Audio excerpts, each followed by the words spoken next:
안녕하세요. 그린라이프 센스입니다. 클릭하여 주셔서 고맙습니다. 오늘은 집안에 심으면 학자가 나고 큰 인물이 나오며 집안에 행복을 부른다는 회화나무, 선비나무라고 부르죠. 회화나무에 대해서 약성과 그 효능과 부작용에 대해서 알아보도록 하겠습니다. 우선 회화나무의 키는 한 25m 전후에 해당하고요. 작은 가지는 녹색이며 자르면 냄새가 납니다. 회화나무 꽃은 8월에 연한 황색으로 피고 원추 꽃차례로 달립니다. 우리나라 전 지역에 분포하고 일본, 중국 등지에서 분포합니다. 잎은 어긋나게 나 있고 일회 깃골겹잎이며 작은 잎은 7개 내지 17개 정도이고요. 달걀 모양 또는 달걀 모양의 타원형입니다. 꼬투리는 길이 5 내지 8cm이고 종자가 들어있는 사이가 잘록하게 들어가 있습니다.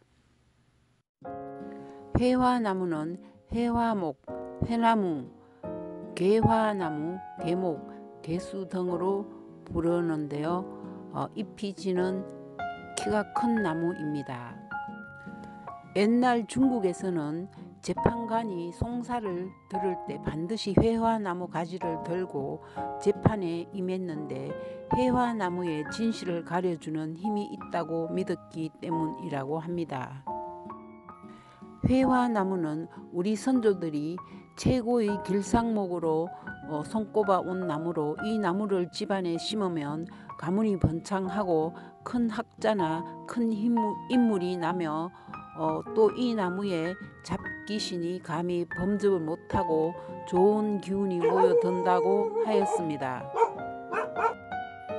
회화나무를 뜻하는 한자인 괴자는 귀신과 나무를 합쳐서 만든 글자로 귀신을 물리치는 나무로 알려져 있습니다. 회나무의 꽃을 개화 또는 개미라고 부르고 그 열매를 괴실이라고 하는데 한약으로 사용합니다. 회화나무 꽃에는 루틴 성분의 노란색 색소가 많아서 혈압을 내려주는 작용이 있고 모세혈관을 강화해 줍니다. 혈액의 응고를 촉진하는 작용도 있어서 예전에는 출혈이 있을 때 씨앗을 갈아서 마시기도 했습니다. 또 루틴 등의 플라보노이드류의 여러 가지 효소가 금속이온과 복합해서 항염증 작용을 하고 혈액 속의 콜레스테롤을 떨어뜨리는 작용도 합니다. 회나무 꽃을 볶아서 자주 씹어 먹으면 성대를 튼튼하게 하고 인후통을 없애주는 효능도 합니다. 특히 마른 버짐에 회나무 꽃을 볶아서 달여 마시면 뚜렷한 호전 반응을 보인다는 임상 보고도 있었습니다. 더구나 회나무 꽃은 동맥 경화 및 고혈압에 쓰고 맥주와 종이를 황색으로 만드는 데 씁니다. 회나무 열매와 가지 및 나무 껍질은 치질 치료에 사용하기도 합니다. 회화나무의 꽃은 성질이 차서 열을 내려주고 출혈을 멈춰주게 하는 효과가 있습니다. 치질 출혈, 자궁 출혈, 소변 출혈, 코피, 안구 출혈 등 치료를 하고 중풍을 예방하는 효능이 있습니다. 회화나무는 꽃봉오리, 꽃, 열매, 껍질, 장가지 모두 약으로 쓸 수 있다고 합니다. 약명으로 꽃은 개화라고 하고 꽃봉오리는 개미, 열매는 괴실, 개곽이라 하고요. 껍질은 괴백피, 장가지는 개지, 뿌리는 개건, 잎은 개엽, 나무의 지는 개교. 회화나무에 버섯이 생기는데 모기버섯인데요. 개이라고 불립니다. 모두 버릴 것 없는 유용한 양나무라고 할 수 있겠습니다. 또 봄철엔 수액을 채취할 수 있는데요. 수액은 마시는 정력제라고도 한답니다.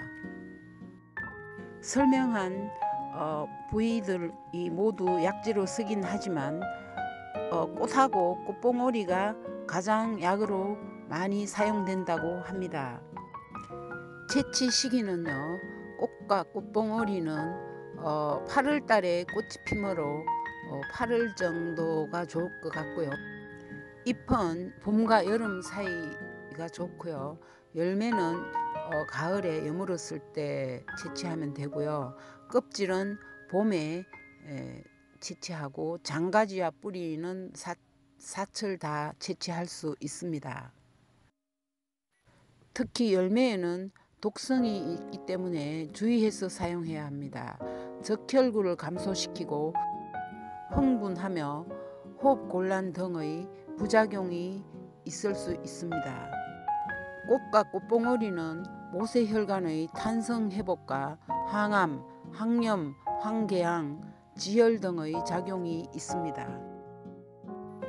그러므로 고혈압, 동맥경화, 항경련, 항방사능, 항균, 항바이러스 등에 쓰인다고 합니다.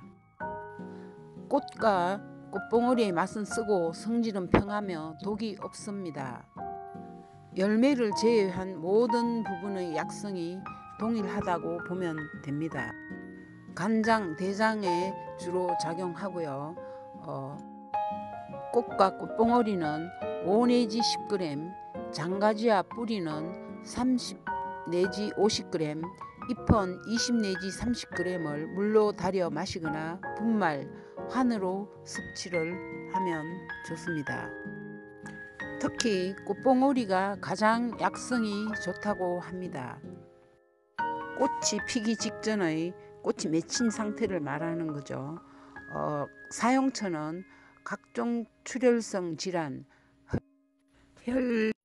혈뇨, 자궁출혈, 토혈, 코피, 눈의 충혈, 두통, 어지럼증 등에 쓰입니다. 민간요법으로는요, 음낭습에는 장가지를 물로 달여 마시고 충치에는 햇가지를 태운 채로 이를 닦고요. 여성들의 음부 가려움증에는 가지를 달여서 씻는다고 합니다. 가지를 진하게 고아서 고약을 만들어 상처나 종기에 바르면 새살을 돋게도 한답니다. 혈변과 혈뇨에는요, 잎을 그늘에서 말려 분말을 만들어 먹으면 된답니다. 습진이나 피부 가려움증에는 열매를 진하게 달여서 씻고 바릅니다. 고문서 비급 청금 요방에 따르면 해화나무 씨를 소설계에 100일 동안 담갔다가 그늘에 말려서 식후에 한 알씩 열흘 동안 먹으면 몸이 가벼워지고 30일 정도쯤에는 흰머리를 검게 하고 100일에는 영묘자재, 신령하고 오묘하고 스스로 존재한다는 뜻인데요. 영묘자재하게 된다고 기록하였습니다. 회화나무는 성질이 참으로 소화기관이 약하거나 아랫배가 찬 사람, 맥이 약한 사람은 많이 먹지 말아야 합니다. 특히 알레르기가 있는 사람은 먹을 때 주의해야 합니다. 임상보고에서도 알레르기를 유발했다는 언급이 있었다고 합니다. 여기까지 오늘 회화나무에 대해서 알아보았습니다. 그린라이프 센스였습니다. 감사합니다. 더 좋은 정보 알림에 노력하겠습니다.